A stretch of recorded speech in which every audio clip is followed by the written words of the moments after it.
I figured this was the perfect opportunity to start a new series on the channel where we do underrated fighters in most of the weight classes. You know, fighters that are off meta or don't get picked often. You know, like I don't see Lerone Murphy a bunch, and you know he has a 5-star jab. His kickboxing is really, really fast, powerful, deadly low kicks, good body kicks.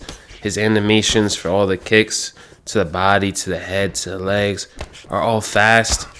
You know, his teeps as well. So he's a great kickboxer, you know. But when you're in a division with Conor, Max Holloway, and, you know, Ilia Topuria, Volkanovski, you know, the prime alter ego, you know, it's hard to really see him get a pick. There's just so many dominant picks in featherweight. But, you know, when I'm trying to have fun, mix it up, I love using Lerone Murphy. And, you know, he just fought against Josh Emmett, you know, just last night or 2 nights ago. And beautiful performance with kickboxing. Used a lot of oblique kicks, teep kicks, body kicks, stance switches, and constantly countered Josh Emmett coming in the pocket, you know, with elbows. And pretty much put on a masterclass performance with kickboxing. So, you know, much respect to him. I believe he's 16-0 now. So he's close to pretty much getting a title eliminator at featherweight. We haven't really seen him face anybody dominant in grappling, like maybe like a Mozart, Brian Ortega, you know, guys like that. So he did call out Brian Ortega. That's a pretty good matchup. I feel like Lerone Murphy could definitely win that matchup, in my opinion. But still is a tough one. You know, Brian Ortega is very durable. You know, he almost got finished against Yair. And look how that fight turned out. He ended up getting him down to the ground and tapping him out. So, you know, he has some of the most dangerous BJJ in featherweight, if not the most dangerous. Next to, like, Aljo, probably, you know, because Aljo's a great back taker. And, you know, that rear naked choke is deadly, too. But, yeah, I really liked his performance. It wasn't obviously the most entertaining to the casual's eye. You know, let me know what you guys think in the comments below. How you guys liked the main event. But personally, I liked it. I mean, Ilia Topuria did relatively the same thing, just with more of a boxing approach with Josh Emmett. He wasn't really overextending and exchanging with Josh Emmett much at all. I mean, nobody does, because the one-shot power of Josh Emmett is just too deadly to take a chance on that. Especially taking a chance on it for what, you know, the crowd's approval. You know, at the end of the day, they want to win. It's not like he put up a boring performance either. Like, you know, it was actually entertaining. I enjoyed the kickboxing, you know, in that main event. I've seen way more boring stalemates on the feet than that, so I don't know. He's getting a lot of harsh criticism for it, but in my opinion, I really enjoyed it.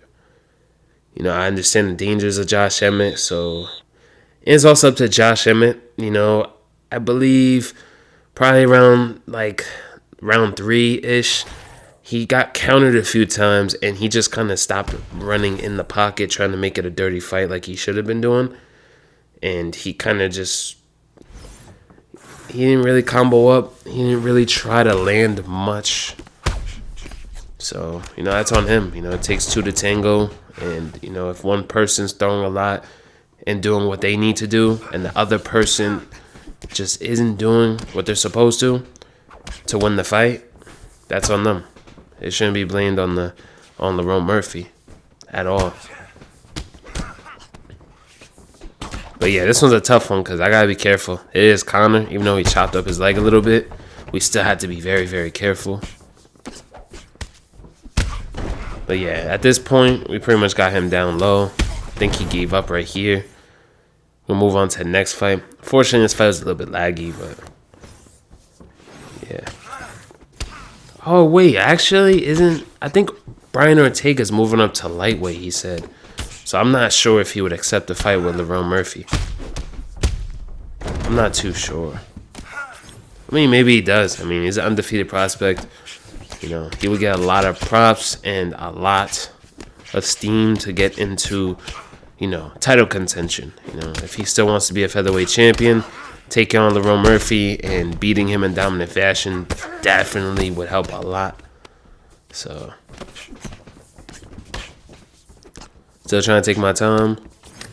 Yeah, because this guy here is a bit wild and unpredictable, and he's lagging a little bit. So, like, the startup of his shots, I'm kind of missing because, you know, there's a lot of lag spikes in the middle of the fight. So it's hard for me to see what he's queuing up as far as in whatever punches or kicks he's loading up on. So we're going to try to get him out of here relatively quick because the longer I'm in a laggy fight, the more annoyed I get with the game. Pretty sure you guys can relate to that. But yeah, hopefully you guys like this series. You know, the game's getting quite old. You know, it didn't really feel like a big innovation from UFC 4 to 5. So hopefully showing you guys some cool off-meta picks can help you enjoy UFC 5 a little bit more on different picks that are very effective. And for the most part, the picks I'm going to be showing are going to be fighters that are effective even against the meta picks. You still need some skill to do it, of course. You know, you run into like a really good Connor or Max, it's still not going to be very easy. But, you know, these are not like just trash picks. You know, these are going to be picks that just don't get picked quite often and can still handle their own against meta picks. So it's not going to be no 3.5 star or just a random fighter like that. Damn, he quit. But it's going to be fighters that could really put up a fight.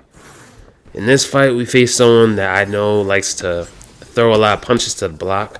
So if you guys pay attention to what I do with my new style as far as in comboing up and switching levels, and every time I'll land a hook up top that would stun him as far as like a hit stun, you know, I just go right to the body.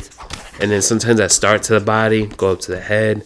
Then I start at the head, go to the body. We're constantly switching up on him, so he doesn't understand or can't really make a read on us. Look at that. We end up dropping him. That jab right hook's really good in the pocket. Well, not in the pocket, but relatively close to the pocket. I mean, look at it. We're just getting multiple drops. With my older style where I didn't really engage in the pocket with boxing at all, this fight would have been significantly harder. But now that I practice combinations, mix-ups, and got better at exchanging in the pocket, countering quicker, just taking advantage of skills I had, but I just never, you know, put them on display or really tried them out. We see him getting dropped multiple times. We denied the initial takedown. He turned it up, so we just, you know, flicked our left stick up. That's how we denied that takedown right there. Yeah, I started taunting him. I don't like block breakers, so, you know, whenever I get a chance to toy with him, it is very fun. We end up knocking him out right there in devastating fashion. Hope you guys enjoyed the video, and this series is going to be continued. Just got to find some different picks for you guys.